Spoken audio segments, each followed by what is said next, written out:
The book again. I'm in the dead.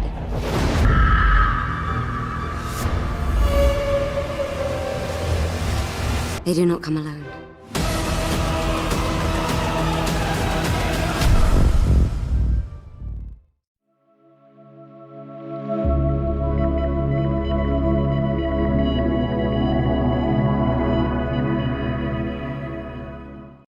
नमस्कार दोस्तों, explain verse के एक और एपिसोड में स्वागत है आप सभी का।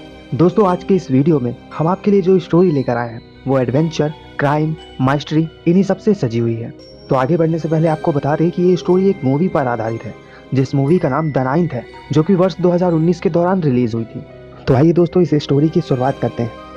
इस फिल्म की शुरुआत एक रेगिस्तान शहर पर पड़े हुए प्राचीन खंडर पर बने अबॉन्डन शहर से होती है, जहां जेम्स अपनी पत्नी ओलिविया के साथ किसी रहस्यमयी खोज के लिए निकला होता है, क्योंकि जेम्स अपनी मरी हुई बेटी को लॉर्ड ऑफ डार्कनेस के आशीर्वाद से उसे हासिल करने की तलाश में है। लेकिन ओलिविया इसके खिलाफ होती है। तहखाने का रास्ता ढूंढने के बाद वो उसमें प्रवेश करते हैं और प्रवेश करते ही चारों तरफ मरे हुए कुत्ते की बदबू और कंकाल ही नजर आते हैं। और ठीक उसी बीच जेम्स वो किताब खोज निकालता है, जिसके दूसरी ओर जाने पर ऐसा लगता है कि जैसे कोई दूसरी ही दुनिया मौजूद हो। साथ ही वहाँ एक विशाल समंदर बह रहा होता है। जेम्स किताब की खोज को रहस्य बनाने के लिए उस हेल्पर को उधर ही मार देता है जो उसके साथ में होता है, जो उसकी मदद करता है और इस जर्नी में साथ रहने के लिए ओलिविया को उसकी बेटी का वास्ता देता है। और फिर वो तुरंत ही उन किताबों के मंत्रों को जपने लगता है और उस मंत्र के जपते ही कहर बरसने लगता है।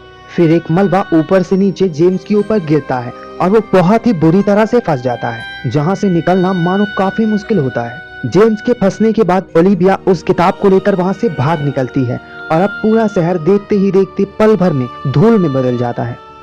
और फिर मूवी कुछ वर्षों बाद आगे बढ़ाकर दिखाई जाती है, जहां ओलिविया को आज भी ये घटना डराती है और दुर्भाग्य से उसकी वो किताब एक रहस्यमयी तरीके से गायब हो चुकी है। उसे ये डर हमेशा लगा रहता है कि उस किताब का कोई गलत उपयोग ना करे, क्योंकि ओलिविया का ऐसा मानना होता है कि उस किताब के द्वारा कोई भी मरा हुआ व्यक्ति जीवित हो सकता है और साथ ही उसमें एक शैतान भी प्रवेश कर सकता है। यही डर ओलिविया के जहन में बसा होता है और वहीं यहाँ एक डिटेक्टिव सर्जन अपना भेष बदलकर एक हत्यारे की तलाश में होता है, जिस हत्यारे ने बहुत ही बुरी तरह से चीर फाड़ कर महिलाओं की जानें ली है। और उसकी पोल खुलने पर वो यहाँ लोगों द्वारा पिटने ही वाला होता है कि इतने में ही ऐन मौके पर उसका साथी डेन वहाँ पर पहुँच जाता है और उसे बचा लेता है। फिर यही हमें पता चलता है कि उस हत्यारे ने अपने चौथे शिकार पर हमला किया है और उस शिकार के पास जाने पर वहाँ ये लोग देखते हैं कि उस शिकार का पेट फटा हुआ है और उसका हृदय गायब है। उन्हें एक काले जादू में बंधा अंडा भी मिलता है।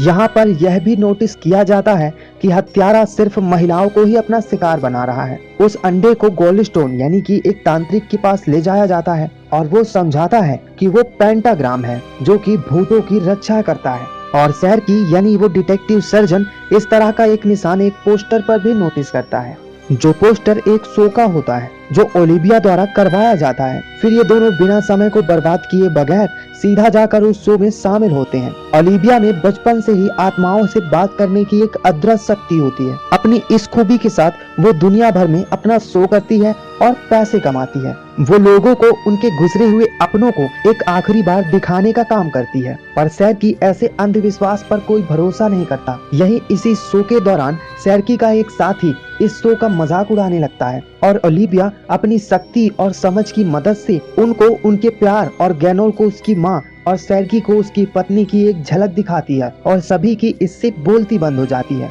दरअसल सैरकी की किसी गलती की वजह से उसकी पत्नी की मौत हो गई और उस गलती की वजह से वो अब तक खुद को माफ नहीं कर पाया।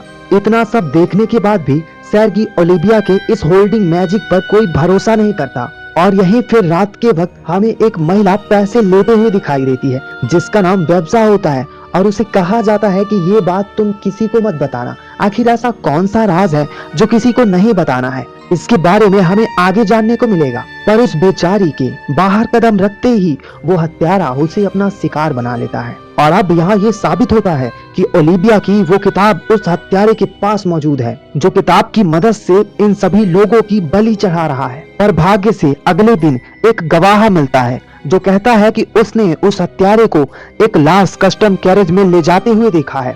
वहीं अब तक सारी हत्याओं की जगहों की छानबीन करने पर सर्गी इस गुत्थी को सुलझा लेता है। वो जान जाता है कि ये हत्यारा अपने शिकार को एक पेंटाग्राम पैटर्न में चुन रहा है और उसी पैटर्न के मुताबिक उन्हें उसी मासूम की लाश मिलती है और उसकी आंखें गायब होती हैं और उसका पेट फटा हुआ होता है। सर्गी के पास तो कोई ठोस सबूत नहीं होता, इसलिए शक की बिना पर वो सबसे पहले ओलिविया की शक्तियों को परखने के लिए उसे अपनी बीवी की अंगूठी देता है और उसे कहता है कि ये उस शिकार की है जिसे अभी उस हत्यारे ने मारा है, और उस शिकार की आत्मा से पूछने को कहता है कि उसकी मौत कैसे हुई। ओलिविया उसे बताती है कि ये मेरे बस में नहीं, ये उस आत्मा पर ही निर्भर करता है कि वो मुझसे वार्तालाप करना चाहती है या नहीं। और सर्गी की जिद की वजह से वो अपने मंत्रों को जपने लगती है और वो हकीकत में वही घटना दोहराती है जो कि असल में घटित हुई होती है, परंतु वो घटना वो होती है जो उस हत्यारे द्वारा घटित हुई।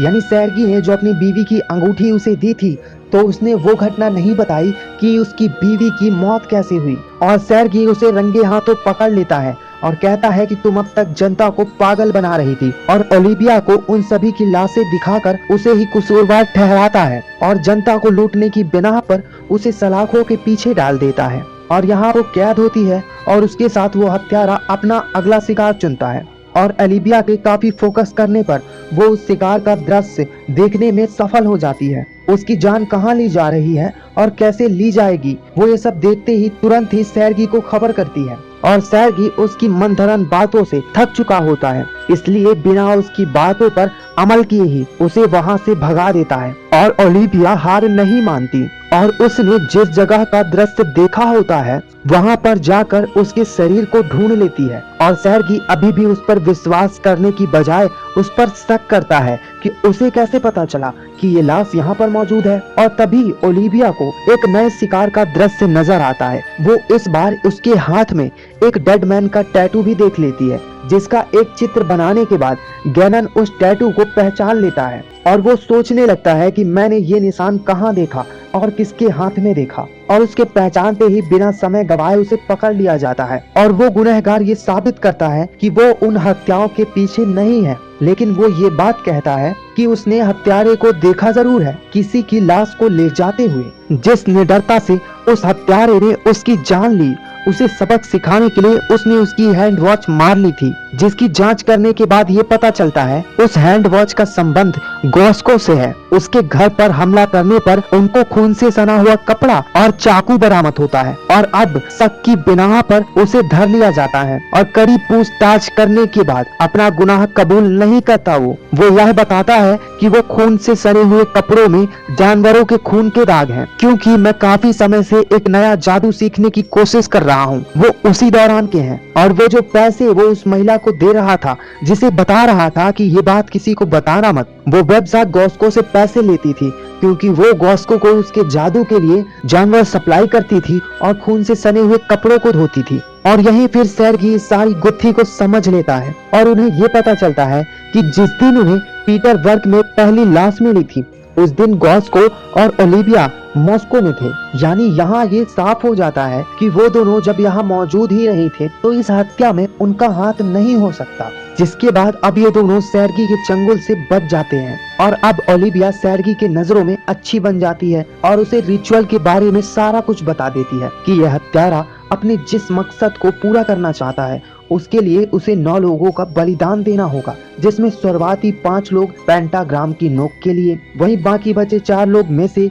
6वां पानी के लिए, 7वां धरती के लिए, 8वां हवा के लिए और सबसे आखिरी 9वां अग्नि के लिए होता है। इन बातों के दौरान दोनों के बीच नजदीकियां काफी बढ़ने लगती हैं। इसके बाद ओलिविया उसे अपनी जिंदगी के संघर्ष के बारे में भी बताती है कि किस तरह उसमें बचपन से ही ये एक अद्भुत खूबी थी, जिस वजह से उसके पिता काफी परेशान रहते थे और बचपन में ही इसकी जान लेने की भी कोशिश की उन्होंने। फिर उसकी जिंदगी में काफी समय बाद उसका पति जेम्स आया, जो उसे हर बात पर मारा पीटा करता था और सिर्फ अपनी बेटी के लिए वो सब कुछ सह लेती थी। एक बीमारी में उसने अपनी बेटी को खो दिया और उसका पति एकदम से पागल हो गया और उस पर अपनी बेटी को खोजने का जुनून सवार हो गया। सर्गी भी अपनी पत्नी के बारे में बताता है कि किस तरह डिलीवरी के दौरान उसकी पत्नी एक गंभीर अवस्था में चली गई थी। दोनों में से एक को ही बचाया जा सकता था, जिसका निर्णय डॉक्टरों ने सर्गी पर ही छोड़ दिया, पर सर्गी इसका निर्णय लेने में थोड़ा पीछे रह गया। और उसकी पत्नी और बच्चे की मौत हो गई।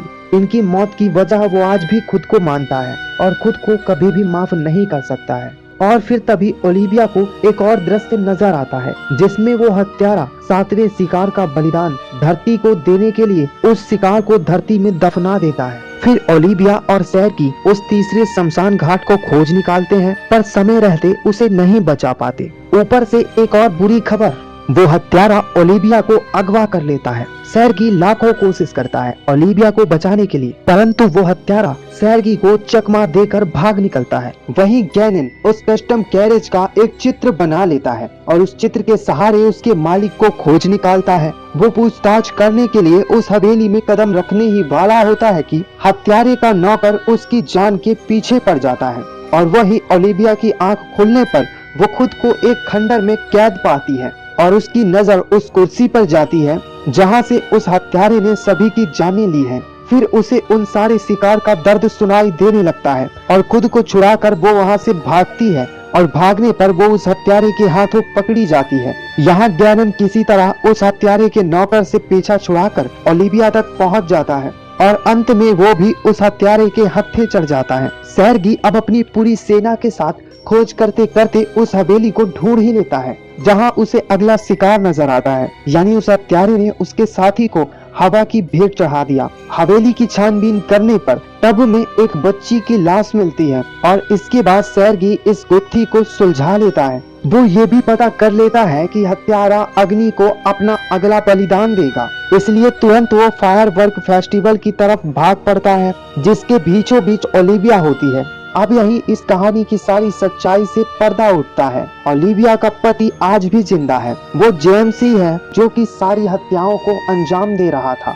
वो ऐसा अपनी बेटी को हासिल करने के लिए कर रहा था। जेम्स ओलिविया को सैरगी के सामने ही अग्नि के हवाले करने वाला होता है कि सैरगी ऐन मौके पर उसे गोली मार देता है और अब जेम्स ही अग्नि के भेंट चढ़ जाता है। इतने में 9वां बलिदान सफल होता है और हकीकत में उसकी बेटी जिंदा हो जाती है और अभी भी ओलिविया की जान खतरे में होती है क्योंकि वो चारों ओर अग्नि से घिरी होती है। लेकिन सैरगी अपनी जान को खतरे में डालकर उसे बचा लेता है और फिर दोनों राहत की सांसें लेते हैं। बस यहीं से एंडिंग होती है इस मूवी की।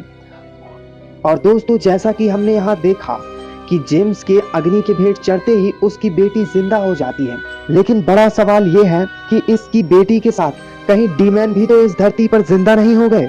सो दोस्तों, हमारा ये वीडियो देखने के लिए आप सभी का धन्यवाद। और आपको हमारा वीडियो कैसा लगा आप हमें लाइक करके जरूर बताएं और साथ ही इस वीडियो से रिलेटेड अगर आप कोई भी जानकारी पाना चाहते हैं तो आप हमसे कमेंट बॉक्स पर चर्चा कर सकते हैं। सो दोस्तों, ऐसी ही एक्शन, माइस्ट्रीज, क्राइम से भरी हुई मूवीज की स्टोरीज को देखने के लिए हमारे चैनल को सब्सक्राइब करना मत भूलिएगा। तो चलिए दोस्तों, मिलते हैं अगले वीडियो में, तब तक के लिए धन्यवाद।